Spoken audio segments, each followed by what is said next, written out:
Hola están amigos, bienvenidos a Noticias Importantes, donde la voz del pueblo resuena con más fuerza. Antes de comenzar, suscríbete al canal, comparte con tus amigos para que podamos llegar a más personas. Te agradezco que nos visites. Comenzamos. El régimen cubano calibró el impacto de Internet en el empoderamiento ciudadano. En Cuba, el Internet lleva 25 años, sin embargo, es en los últimos 3 años que el régimen de La Habana expandió el servicio a la sociedad a altos precios. El opositor Manuel Cuesta Murrúa afirma que hay un antes y un después en el activismo desde la irrupción del Internet. El gobierno cubano no tenía más remedio, pero no calibró el impacto que tiene el Internet sobre el empoderamiento ciudadano, sobre la posibilidad de conectar con mucha gente. Al mismo tiempo, permite un contraste de fuentes de información que de otra manera no habríamos tenido en Cuba. Definitivamente porque el régimen no abre la matriz de información pública que da por los controlados por el Estado y ahora tiene que competir con una matriz más abierta, cuestiona Murrúa. Internet en Cuba no surge por la democratización de la información general de la sociedad, el pluralismo, los medios tradicionales como se extendió en las sociedades democráticas. En Cuba se estableció un forcejeo desde el nacimiento del Internet entre el monopolio de los medios de comunicación del Estado y la pluralización de las fuentes de información. Y esto le dio una potencia al activismo, una capacidad de contrastar y recibir información que a veces ni siquiera tienen los mismos medios oficiales. Norges Rodríguez, por su parte, dice al Diario de Cuba que el régimen demoró la implementación de Internet en Cuba porque sabía el impacto que esto iba a tener en materia de cambios en la isla, acceso a la información y organización de la sociedad civil. En los últimos 3 años, el país ha cambiado mucho gracias al acceso de Internet. Durante mucho tiempo lo retuvieron. Ramiro Valdés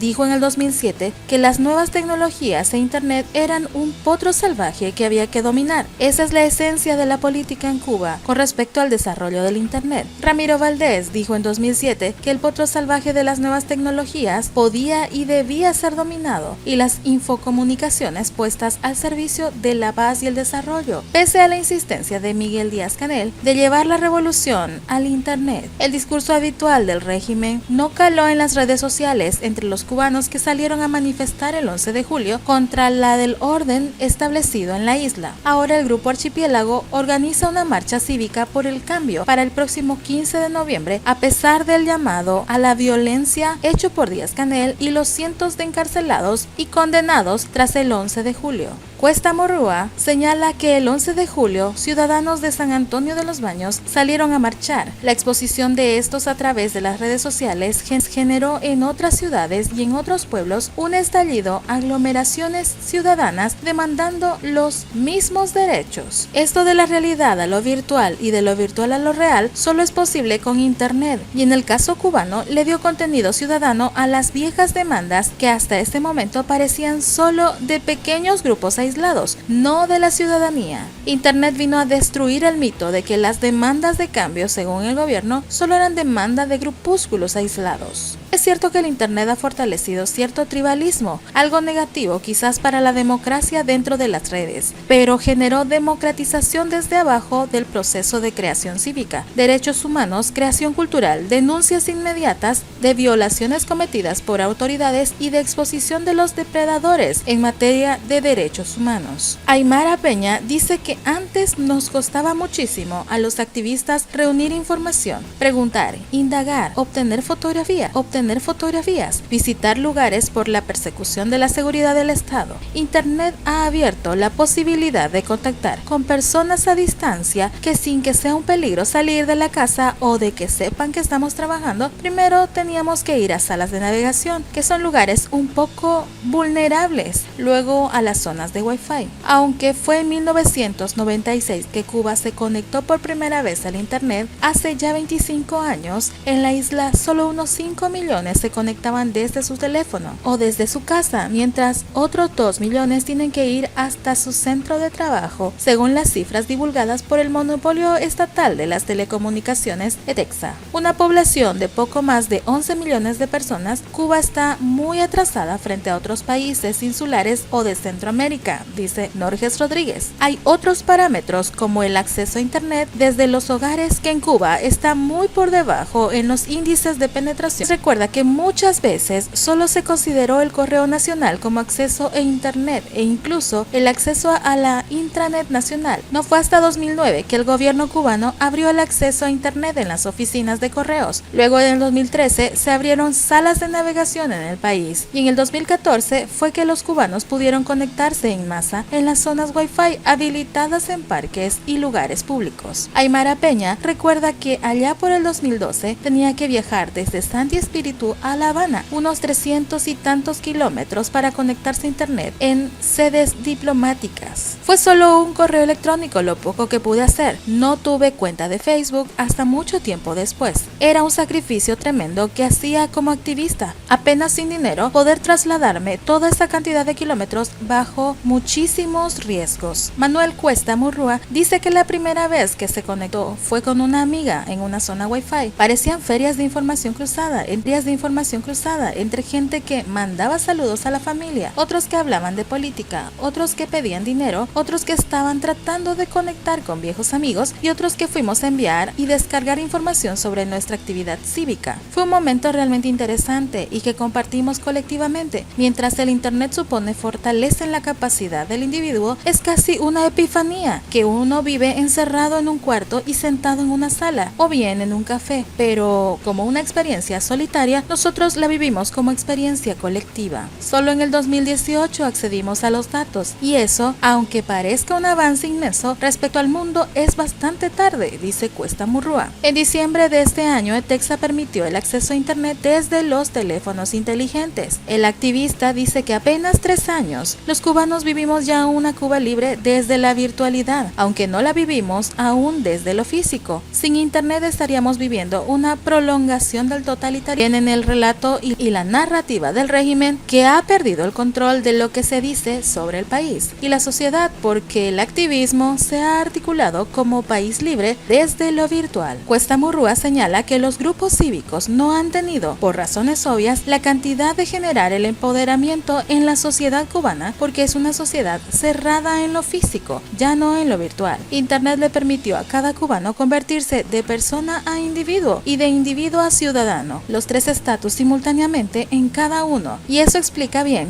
porque hay muchos jóvenes que ya funcionan de una manera distinta frente al régimen de lo que funcionaban sus padres. El régimen cubano no lo entiende muy bien. Sigue pensando en los cubanos en términos de masa, en términos de organizaciones polea como los CDR y la FMC, y no se dan cuenta de que están desfasados totalmente. Sin embargo, el régimen de La Habana vive intentando controlar internet en Cuba con el polémico decreto ley 35. El alto precio de sus servicios son cortes o disminución de la velocidad de navegación impuestos por ETEXA, siendo Cuba, como es una dictadura, un sistema cerrado y con baja tolerancia a la disidencia. Presumo de que estos no serán los únicos decretos, leyes contra quienes usamos las redes sociales y que van en contra de los derechos y la libertad de expresión.